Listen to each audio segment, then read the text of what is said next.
Hello everyone, welcome back to our channel Bioverse the universe of biology.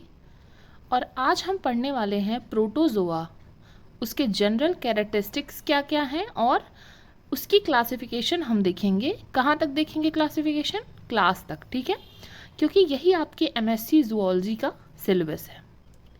तो सबसे पहले मैं आपको ये बता दूं कि जो एनिमल डाइवर्सिटी का टॉपिक है ये इतना वास्ट है, इसमें इतनी सारी चीज़ें हैं जानने के लिए कि आप इसको याद कर लें, दिमाग में बैठा लें, ये थोड़ा टफ हो जाता है।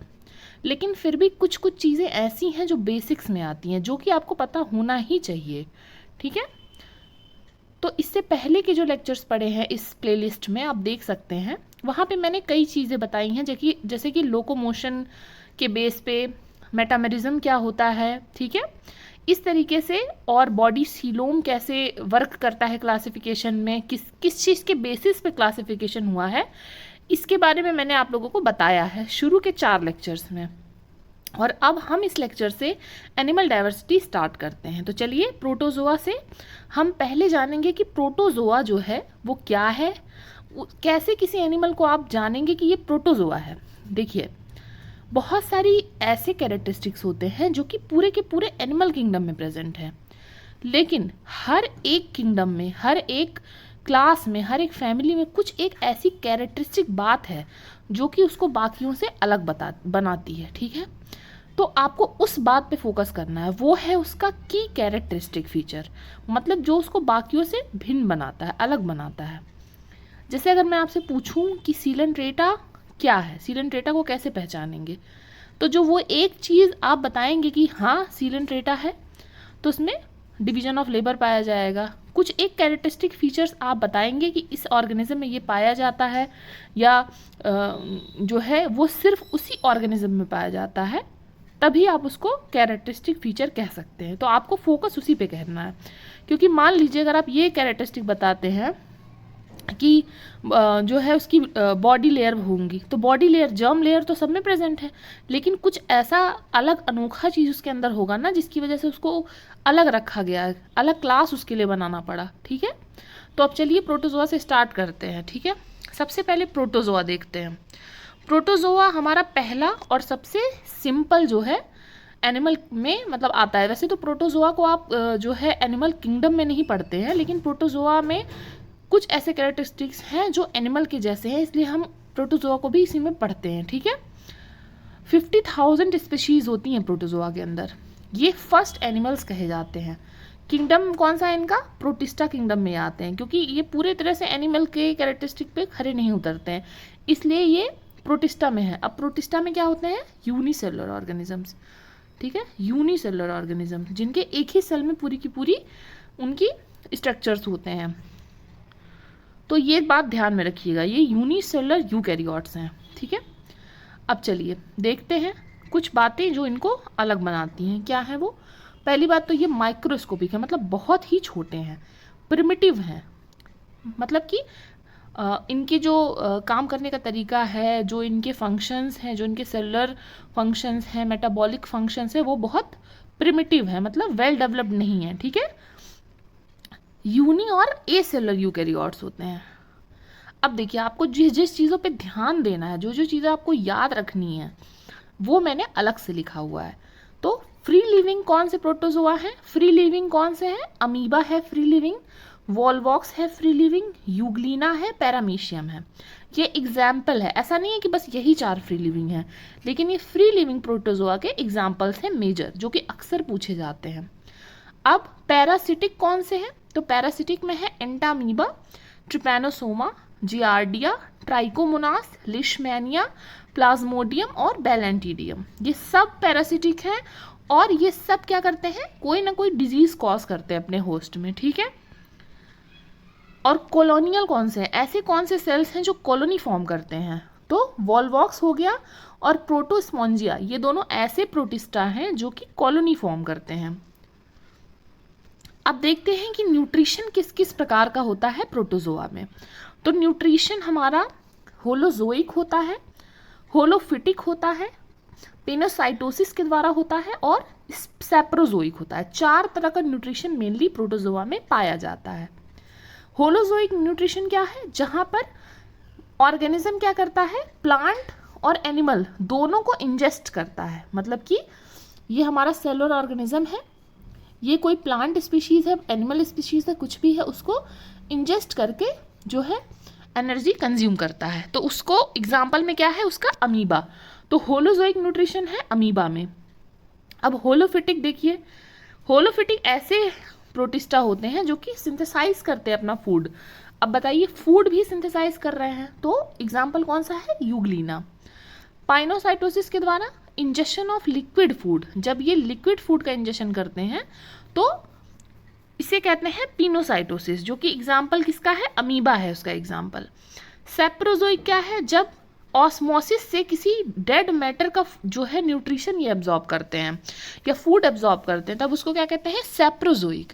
और इसका एग्जाम्पल है मेस्टिगामीबा, ठीक है, मेस्टिगामीबा।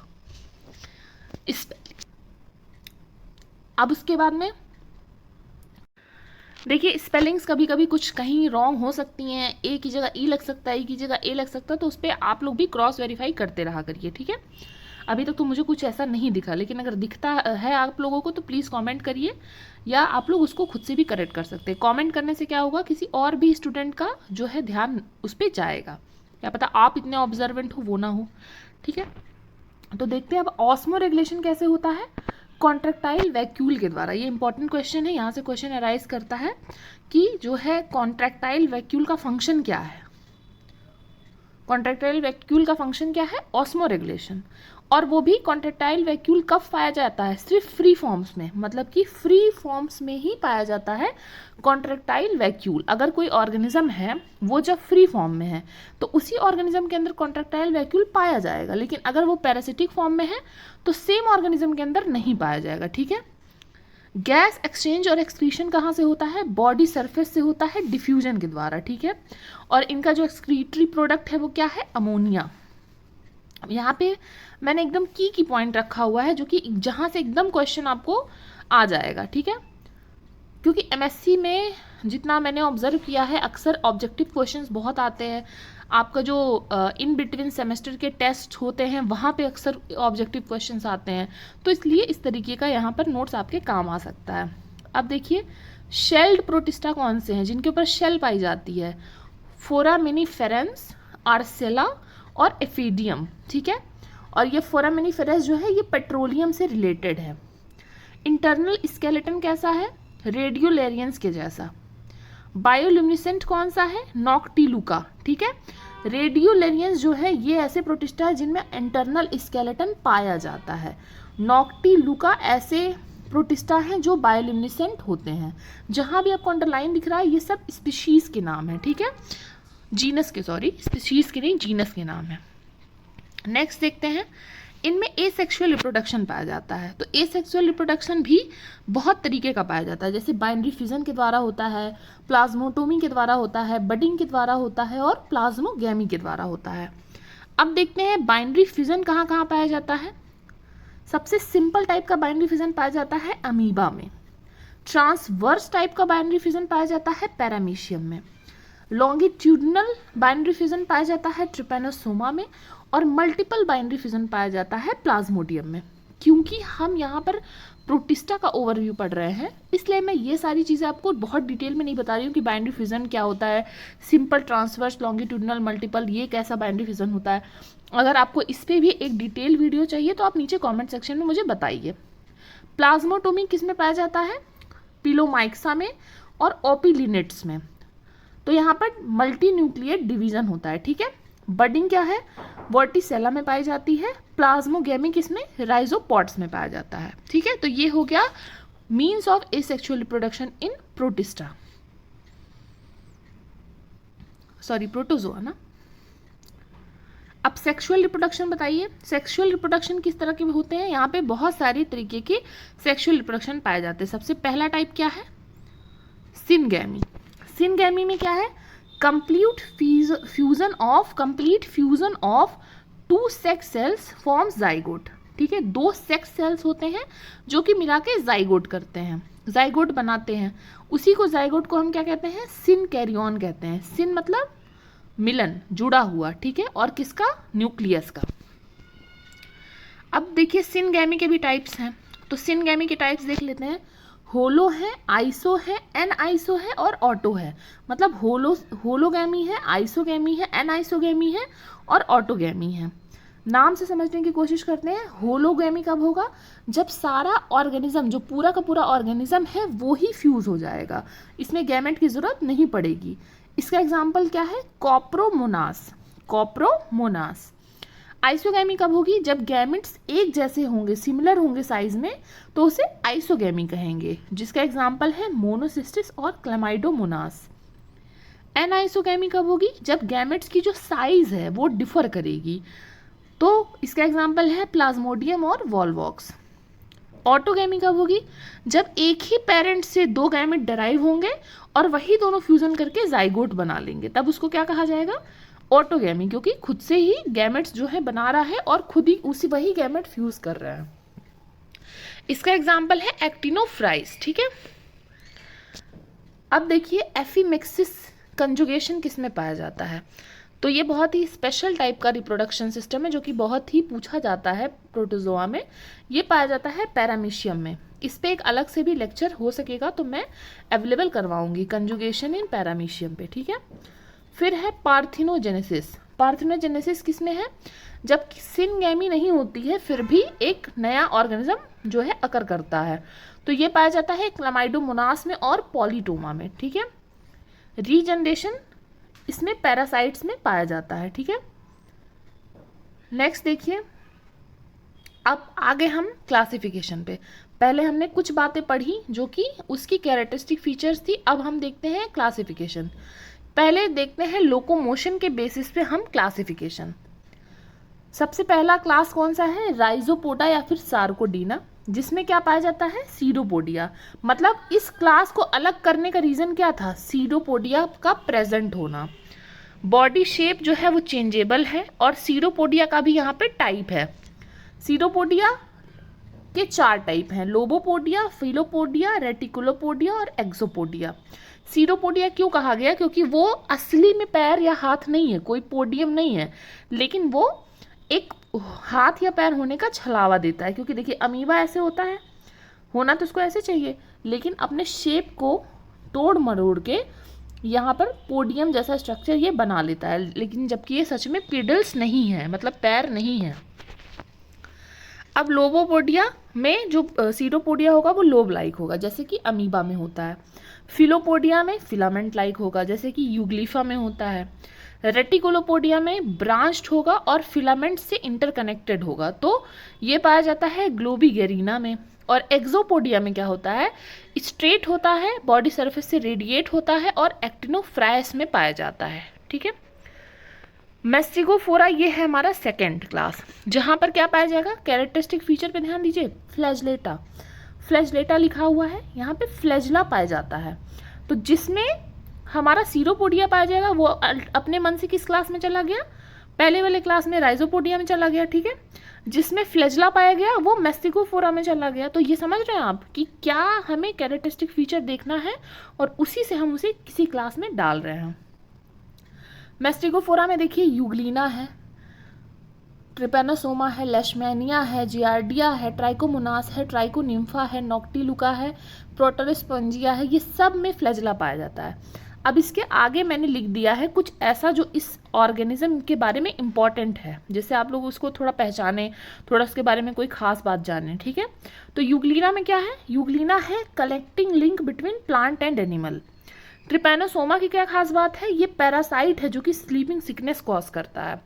लेशमैनिया के बारे में, ये काला आजार कॉज करता है। जियार्डिया क्या करता है? डायरिया कॉज करता है। ट्राइकोमोनास वेजिनाइटिस कॉज करता है। ट्रिक्नोमाइफा सिम्बियोटिक है जो कि फाउंड कहाँ पे होता है? टर्माइट के गट में और सेलुलोज डाइजेशन में हेल्प करता है, तो ये एक सिम्बियोटिक फॉर्म है।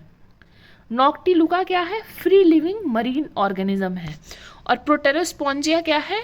ये एक कॉलोनी वाला प्रोटोजोआ है जो कि कॉलर सेल कंटेन करता है और एक कनेक्टिंग लिंक है किसके बीच में? नाम से समझ में आ रहा होगा, स्पॉन्जिया दिया हुआ है, तो प्रोटोजोआ और पोरीफेरा के बीच में एक कनेक्टिंग लिंक के जैसे वर्क कर रहा है। तो यहाँ पे ये सारी बातें आपको, खास बातें पता चली इन सारे ऑर्गेनिज्म के बारे में। अब थर्ड क्लास देख लेते हैं हम लोग, जो है स्पोरोजोआ। स्पोरोजोआ में क्या है, लोकोमोटरी ऑर्गेनेल ही नहीं है, ठीक है। तो जब भी लोकोमोटरी ऑर्गेनेल नहीं होंगे तो आप उसको अल्टीमेटली स्पोरोजोआ में डाल देंगे। इस क्लास में क्योंकि लोकोमेट्री ऑर्गन नहीं है तो लोकोमोशन करने का जरूरत कम नहीं पड़ेगा जब वो पैरासाइट के रूप में होंगे। तो यहाँ पे भी आपको लॉजिक लगाना है कि अगर लोकोमोशन नहीं रिक्वायर्ड है तो क्यों नहीं रिक्वायर्ड है, क्योंकि वो पैरासाइट है, ठीक है। और जब पैरासाइट है तो कॉन्ट्रैक्टाइल वैक्यूल भी नहीं होगा, ये बात तो हमने पहले डिस्कस कर ली। तो इसके कुछ एग्जाम्पल आप देख लीजिए, प्लाज्मोडियम है, मोनोसिस्टिस है, इमेरिया है और बेबिशिया है। इनके भी स्पेशल फीचर्स मैंने लिखे हुए हैं। प्लाज्मोडियम क्या करता है, मलेरिया कॉज करता है। मोनोसिस्टिस क्या करता है, ये सेमाइनल वेजाइकल ऑफ अर्थवॉर्म का पैरासाइट है, बहुत ही स्पेसिफिक है ये, सेमाइनल वेजाइकल ऑफ अर्थवॉर्म, ठीक है। इमेरिया क्या करता है, कॉकिडियोसिस कॉज करता है रैबिट में और चिकन में, ठीक है। और बेबेसिया क्या करता है, हीमोग्लोबिनरिक फीवर कॉज करता है कैटल्स में। तो ये सब हमारे जो है एक तरह से समझ सकते हैं पैथोजेंस हैं। अब लास्ट हमारा आता है सिलियाटा, जिसमें सिलिया पाया जाएगा, ठीक है। और न्यूक्लियाई जो होंगे वो 2 या 2 से अधिक पाए जाएंगे। इसका एग्जाम्पल है पैरामीशियम, बैलेंटीडियम, ओपालिना और निक्टोथेरस। तो पैरामीशियम की खास बात है फ्री लिविंग है, स्लीपर एनिमलक्यूल कहा जाता है, और सबसे अच्छी बात है कि इसमें कंजुगेशन के द्वारा सेक्सुअल रिप्रोडक्शन होता है। बैलेंटीडियम में है, ये क्या करता है, बैलेंटीडियल डिसेंट्री कॉज करता है मैन में। ओपालिना क्या करता है, रेक्टल एंडोकमेंसल है फ्रॉग का, मतलब रेक्टम में वहां पर जाके वो रहता है और फायदा लेता है फ्रॉग का। निक्टोथीरस क्या करता है, ये रेक्टल एंडोकमेंसल है फ्रॉग में, ये भी रेक्टल एंडोकमेंसल है, ठीक है। तो ये हमारी कुछ जो है इंपॉर्टेंट चीजें हो गई कि कैसे कैसे ये लोग डिवाइडेड हैं, प्लस इनके एग्जाम्पल क्या क्या हैं। तो ये था हमारा एक जनरल इंट्रोडक्शन प्रोटोजोआ का और क्लासिफिकेशन। तो जब भी क्वेश्चन पूछता है तो ऐसे ही पूछता है कि give a general classification up to classes and general characteristic of protozoa. तो उसके लिए इतना मैटर आपके लिए बहुत ही इनफ है, ठीक है। और नेक्स्ट लेक्चर हमारा होगा पोरीफेरा के लिए। पहले हम लोग एक एक करके सारे जो हमारे क्लासेस हैं, फाइलम्स हैं, उनको ऐसे पढ़ लेंगे कि जनरल कैरेक्टरिस्टिक और क्लासिफिकेशन अप टू क्लासेस, ठीक है। अगर आपको और डिटेल कुछ चाहिए तो आप मुझे बता सकते हैं। तब तक के लिए पढ़ते रहिए, बढ़ते रहिए, keep learning, keep growing. Thank you.